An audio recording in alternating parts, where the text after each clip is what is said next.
I've really been wanting to film some hiking, trail, and like outdoorsy type videos. So this is on my list of ones to try out. So I have a pretty decent list put together, but I am going to break it up into parts. So this is part 1 of like 3 or 4.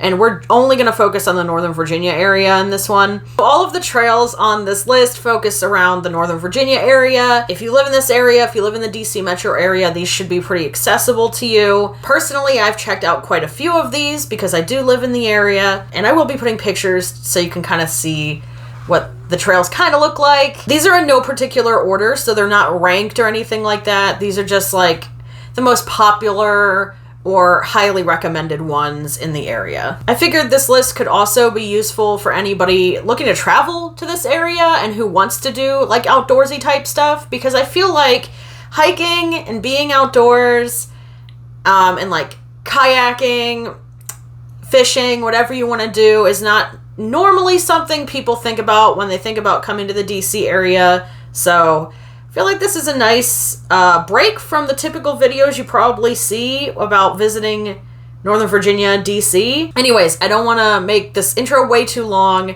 so let's just dive right in.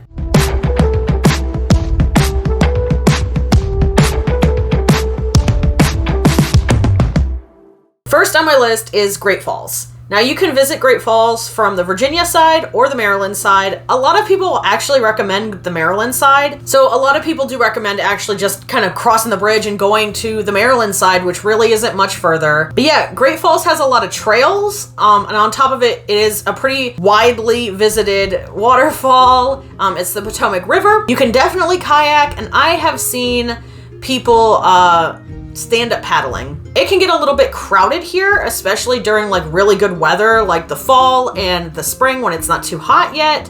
So just keep that in mind. Depending on how much rain we've gotten, the falls look vastly different. And I really actually recommend you check this out in the wintertime because it's pretty cool. The trails here are pretty accessible, good for dogs that like to hike, good for kids to take along. In general, there's a little bit of rock scrambling, but it's really not that bad. Also on this list is Scott's Run, which is actually really close to Great Falls. This is recommended if Great Falls is way too crowded for you. This is more kind of I don't want to say a local spot, but I guess a little bit less touristy than Great Falls would be. It still has waterfalls, but it's like more a creek vibe, forest vibe. It does get super crowded as well. So just take that to note when you're planning to visit this place. The parking lot is very, very small, and you really should not park on the street. You will see, if you go and the parking lot is full, you will see people parking on the street. I don't recommend it. Most local people don't recommend it because A, you can get hit, B, you can get ticketed, and C, you can get towed. So I really don't recommend it. I don't suggest that you park at local businesses and walk either, because a lot of them, their parking lots are monitored and they don't like people doing this, so they will tow you. But my only suggestion to avoid the crowd is to go during the school year, so you might be able to get away with it like late August. Basically, if kids are in school or people are working, so like Monday through Friday, midday is probably the best time to go to all of these spots, because kids are going to be in school. The majority of people are in work. A lot of people in this area work like a Monday through Friday, 9 to 5 type vibe. And places are much less crowded when you go during the weekday. So if you're planning to visit, just carve out some time kind of midday for these places, because that's my recommendation if you want to avoid the crowds. On this list, I also have the Prince William National Forest Park.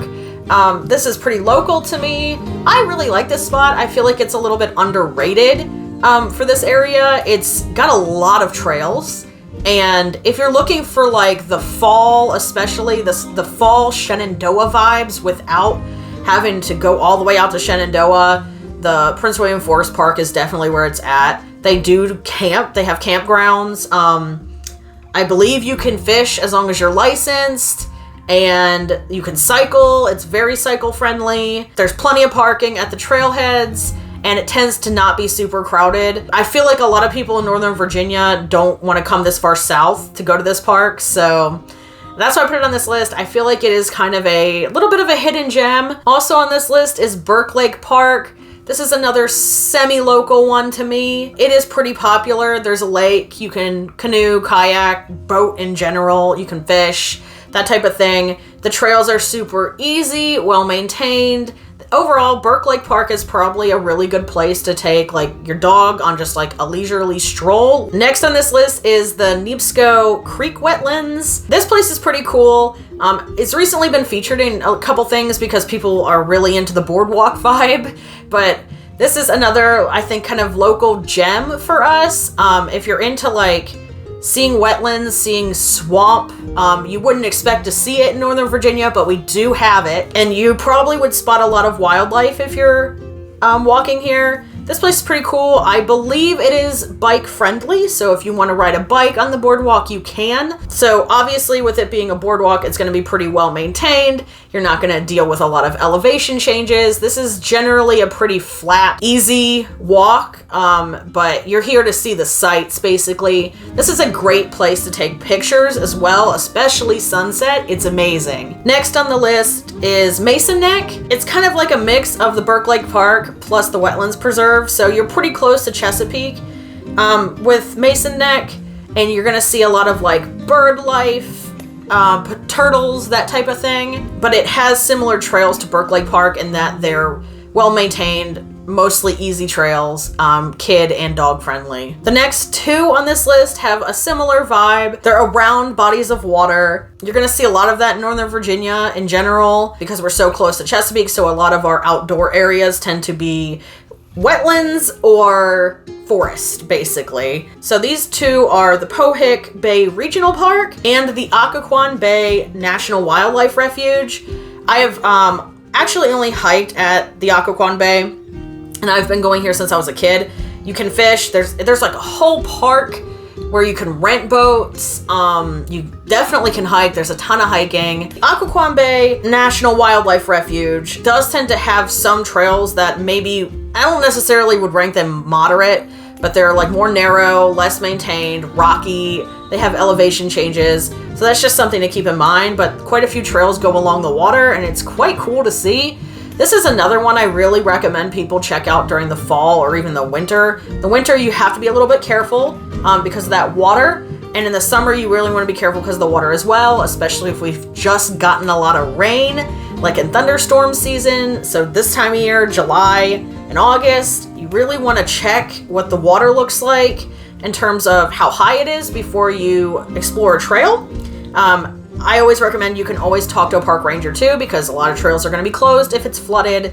Just something to keep in mind. Next on this list, I have Bearden Mountain. Now this is one that I actually have not checked out yet, but it was recommended to me by some of my coworkers.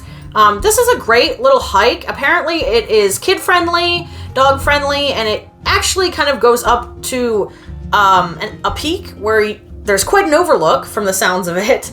I haven't checked this one out, but I believe this is out in Loudoun County. So you're going west in Northern Virginia at this point. So we went east, now we're going west. So yeah, Bearden Mountain, definitely on this list to check out. I'm hoping to check this one out sometime this year, maybe in the fall. Also on this list, I have the Bluebell Trail. I did this one back in the spring. We do this every year. This is Bull Run Regional Park. So it's here in Manassas. It's a great place to check out. Quite a lot of trails, quite long trails, and a lot of them are pretty easy, but this takes you through the woods. You get to see creeks. If you go in the spring during bluebell season, you will see the bluebells. It's pretty cool. It's kind of like a local spot, and if you're into photographing like woods and flowers and that type of stuff, this is definitely a place to check out. The Bull Run Regional Park itself is actually pretty nice. I think they do camping. I know they do have spots for you to like picnic, set up a big canopy or something if you want to barbecue. This is a great place to hang out. And last but not least is the Conway Robinson Memorial State Forest. This is out, I guess it's kind of toward Warrenton a little bit. So it's southwest-ish in Northern Virginia. This is a very underrated trail in my opinion. This is kind of just a nature area. There is a creek, but every time I've gone, it's pretty dried up, to be honest with you. I love this place for the pine stands and just walking through sections of this forest just smells so nice. If you like the smell of pine and like really just kind of gives you crisp, fresh air vibes in the bustle of Northern Virginia, this is definitely a place to check out. There's frequently people riding horses, mountain biking. There's a lot of people on this trail with dogs. It's pretty dog friendly. And there's a variety of routes you can take at this park. The parking can be a little bit tight, but every time I've gone, it's not super duper crowded. So keep that in mind. I don't think this is something that gets super packed full of people, but I definitely suggest you check it out like midday if you can, because that seems to be when it's the least crowded. And like I said, the parking lot's a little tight because you can basically only go one way through it, and there's just parking on either side of a one-way road. Anyways, guys, I hope you enjoyed this video. If you want to see more like this, please let me know in the comments. If you like this video, give it a thumbs up and consider subscribing if you want to see more from me, and I'll see you guys in the next one. Bye.